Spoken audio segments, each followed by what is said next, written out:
여기 기사를 보면 개인 투자자들 80% 이상, 그러면 거의 다네요. 글로벌 증시 약세 6개월 내에 마무리하고 나왔습니다.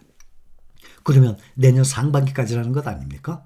그래서 애플, 구글 등 빅테크 주식 담겠다 하는 겁니다. 개인 투자자들 80% 이상, 그러면 거의 다 아닙니까? 글로벌 증시의 약세가 현재 지금 약세장이잖아요. 앞으로 6개월 내에 마무리된다고 보고 있는 거예요. 미국의 경기 침체 우려, 그리고 연준 FOMC의 금리 인상 속도 조절론, 이 재검토 논의, 중국 위드 코로나, 러시아에 대한 원유 가격 상한제, 또 며칠 전에 나온 이 강한 고용 보고서, 또 앞으로 발표될 PPI, CPI, 물가지수, 이 미국 증시를 흔들고 있습니다. 뉴욕 증시는 지난 주말부터 노동부의 고용 보고서에서 너무 많은 일자리가 증가한 데한 쇼크를 받으면서 연일 휘청거렸었어요. FOMC 금리 인상 속도 조절론이 고용 보고서 이 쇼크로 재검토되면서 미국 이 뉴욕 증시에서는 산타랠리마저 위협받고 있는 상황이에요. 그런데 글로벌 증시 약세가 향후 6개월 내에 마무리될 것이라고 주장하는 개인 투자자들은 무려 80% 이상으로 집계가 됐다고 미국의 CNBC가 어저께 보도를 했습니다. 런던에 본사를 둔 금융교육 플랫폼이에요.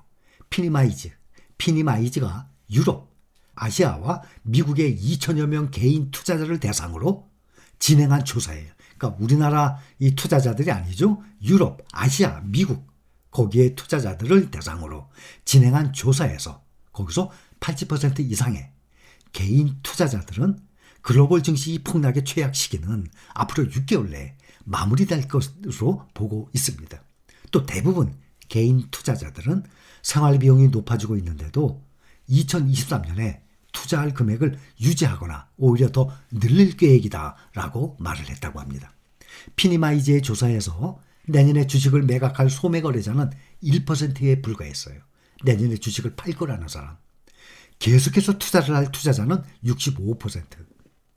포트폴리오를 확대할 투자자는 29%. 그러니까 포트폴리오 확대, 계속해서 투자, 거의 다죠. 그러니까.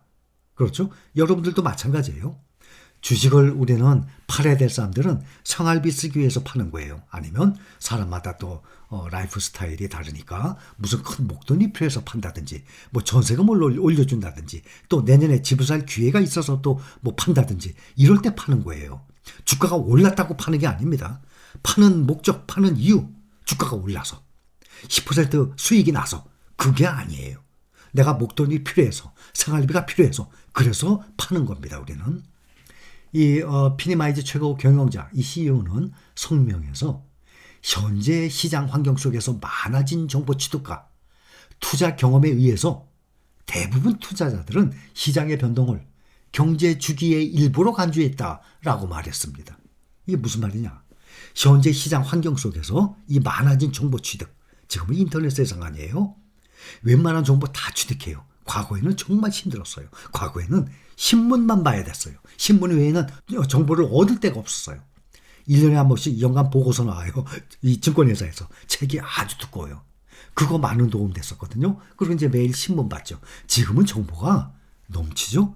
매일매일 나오는 거 내가 어떻게 다 봅니까? 정말 감당도 못해요. 매일매일 쏟아지는 이 정보에 정말 제가 여러분들과 같이 공유하는 거 1%, 2%밖에 안 될 것 같아요. 그러니 그중에서도 제가 꼭 정보를 여러분들과 공유를 해야 될 것만 하는 거지만 쏟아지는 정보들 너무너무 많죠. 또 투자 경험에 의해서 보면 대부분 투자자들은 시장의 이 변동을, 오르고 내리는 변동을 경제 주기의 일부로 간주했다라고 말을 한 거예요. 약 72%의 트레이더들은 내년에 개별 주식을 투자할 계획이면서 이 중에 64%는 애플, 마이크로소프트, 구글과 메타 등 기술주를 포트폴리오에 담겠다라고 말을 했습니다. 그러니까 아시아, 유럽, 미국의 개인 투자자들한테 물어본 거예요. 내년에 어떻게 하실 겁니까? 그러면 내년에 1%는 팔겠다. 나머지는 다 더 사 모으겠다. 확대하겠다. 어떤 종목 살 겁니까? 다들 기술주, 빅테크주들을 담겠다라고 말한 것입니다. 또 트레이더들 중에서 약 56%는 비트코인이 상승할 것이라고 주장을 했는데 또 나머지 44%는 또 비트코인의 하락세를 예측을 하고 있습니다. 우리는 위험스럽게 비트코인에 대해서는 거의 우리는 얘기를 안 하고 있습니다. 각국 중앙은행이 이 폭등한 물가를 억제하기 위해서 기준금리를 대폭 인상했기 때문에 투자자들의 이 지출은 증가할 것으로 보고 있고 증시에 이 타격을 입힐 것으로 분석을 하고 있습니다. 조사에 참여한 이 개인 투자자 중에 55%는 가장 큰 재무적 우려는 생활 비용이 증가하는 것, 인플레이션 때문에 경제 환경의 이 불확실성이 높아짐에 따라서 개인 투자자는 계속 투자할 것이지만 거래량은 인플레이션 때문에 생활 비용이 증가하기 때문에 거래량은 감소할 것으로 추측을 하고 있는 상황입니다. 여기 또 하나 보면 네덜란드면 우리가 이 투자하고 있는 종목 중에 ASML이 있습니다. 대표적인 회사입니다. 대만의 TSMC 있듯이 네덜란드엔 ASML이 있어요. 반도체 장비. 미국이 대중국 반도체 수출 규제하고 있죠. 울며 겨자 먹기 동참을 해야 된다고 상황이에요. 미국의 지속적 압박에 굴복을 하고 ASML, 네덜란드 경제 타격 예상하고 나왔습니다. 네덜란드가 미국과 보조를 맞춰서 중국에 대한 반도체 생산 장비 수출을 제한하는 조치에 동조할 것으로 지금 보고 있습니다. 현재 관련 협상이 진행 중인데 이르면 다음 달 네덜란드 정부가 이 조치를 발표할 가능성이 있는 것으로 알려졌습니다. 네덜란드 외교통상부와 백악관 국가안보회의는 이 논평을 거부를 했습니다. 현재 이번 발표에는 14나노 공정 또는 더 발전된 공정의 이 반도체 생산 장비 판매를 금지하는 내용이 담길 것으로 예상이 되고 있습니다.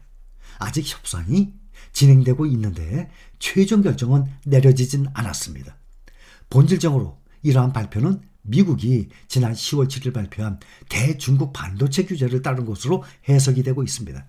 미국은 첨단 반도체 장비의 중국 수출을 사실상 금지하는 수출 통제 조치를 발표하고 또 세계 반도체 장비 산업에서 절대적인 비중을 차지하는 네덜란드와 일본의 참여를 압박을 해왔습니다.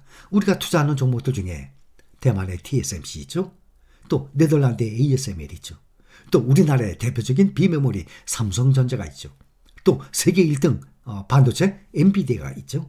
이 네 가지 종목이 20%씩 포함되어 있는 종목이 또 새로 ETF가 나왔죠.